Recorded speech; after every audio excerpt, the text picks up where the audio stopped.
Tu sais, Marie, quand tu m'as écrit « Guy, j'aimerais bien que tu me racontes une histoire de chevaux dans la neige », eh ben, Béatrice, Sofiane, Sophie, Héloïse, Élodie, Lisa, Lola, Mohamed, Jamel, Jean-Noël, Fredo, eux aussi avaient envie d'histoires de chevaux. Alors voilà, du temps dont je te parle, il y a de cela fort longtemps, figure-toi qu'en Camargue... En Camargue alors la Camargue, c'est un endroit coincé entre Nîmes et la mer, où la mer, justement, aime bien venir jouer avec la terre. Et ça donne un endroit plein de marais, si tu veux, un endroit où il y a quelquefois la terre et quelquefois de l'eau. Et du temps dont je te parle, dans cet endroit-là, il n'y a que 4 habitants, 4 seulement. Les moustiques,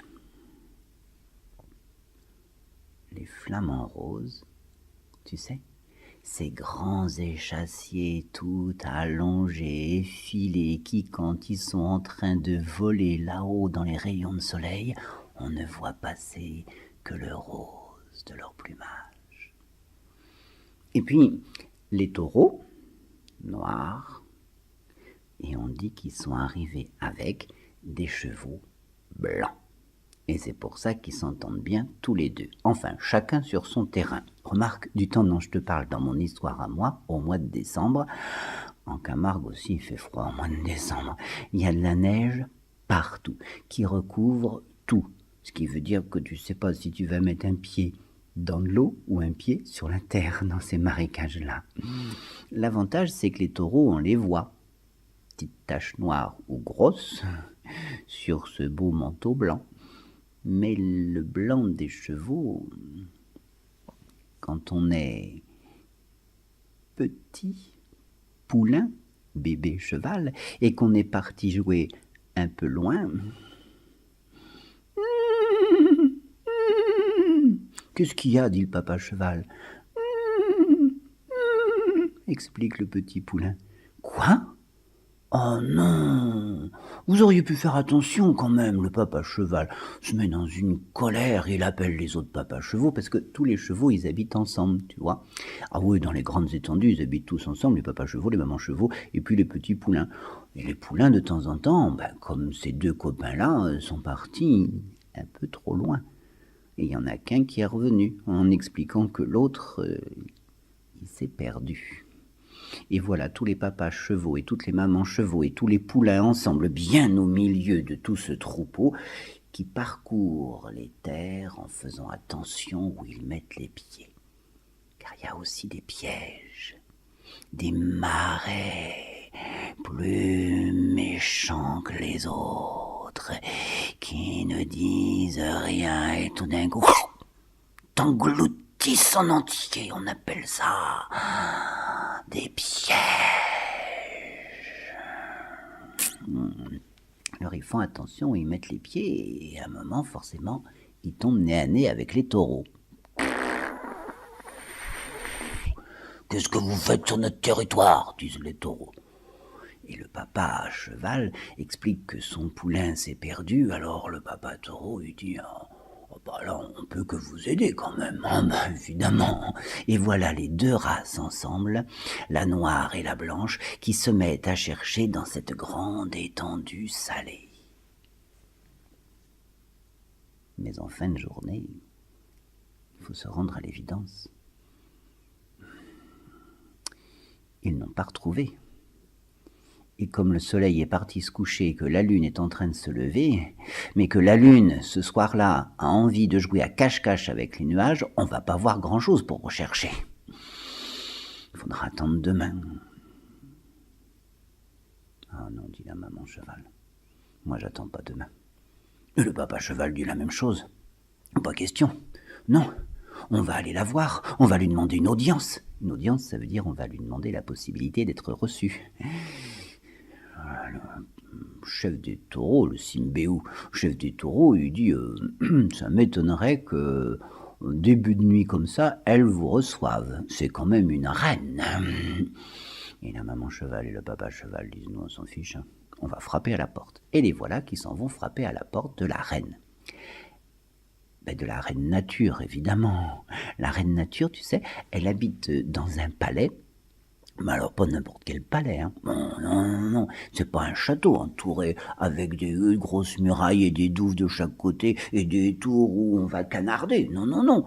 Un palais, c'est une bâtisse merveilleuse, construite que de lianes et de lierres mêlées, qui monte au plus haut de la cime de tous les arbres rencontrés. Même si en Camargue il n'y a pas d'arbres, il y a un palais. Et oui, et c'est là qu'habite la Dame Nature. Et oui, et c'est là qu'ils ont frappé.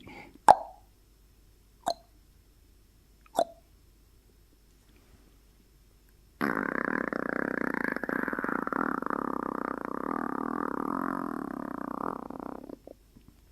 garde est arrivé.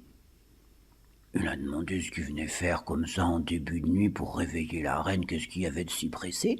Tous les deux, la maman et le papa cheval, ont expliqué, la jument en argumentant, et les talons en précisant. Et le garde a dit, je vais voir ce que je peux faire. Restez ici. Il est revenu pas longtemps après en disant, elle accepte de vous recevoir, mais je vous préviens, elle n'aime pas être réveillée. La jument, les talons, marche derrière le gardien dans une espèce de grande allée avec de chaque côté des poteaux immenses qui tiennent une voûte en haut où il y a toutes les fleurs de la terre. Pourtant on est en hiver, et par terre c'est comme si le sol c'était un dallage, enfin je veux dire un endroit où on met les pieds à sec tout le temps. On est pourtant dans un marais, et c'est tout blanc comme du marbre. Et là au milieu d'une grande salle blanche de marbre, sur un coussin blanc, il y a Dame Nature qui les attend, qui les écoute, qui les regarde et qui leur dit « Retournez chez vous. Je vais faire ce qu'il faut. Mais je vous préviens, il y aura un changement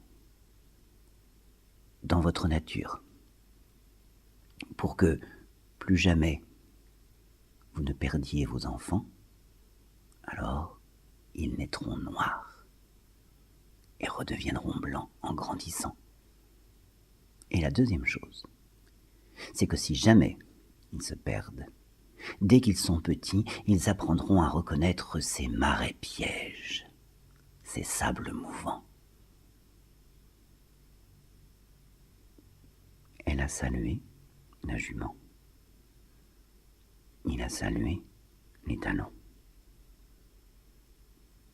Et en suivant le garde, jusqu'à la porte du palais, ils sont partis, en espérant si fort qu'ils allaient le retrouver en arrivant là où tout le monde les attendait. Taureau d'un côté, noir, de nuit, de neige. Et lui, blanc de neige.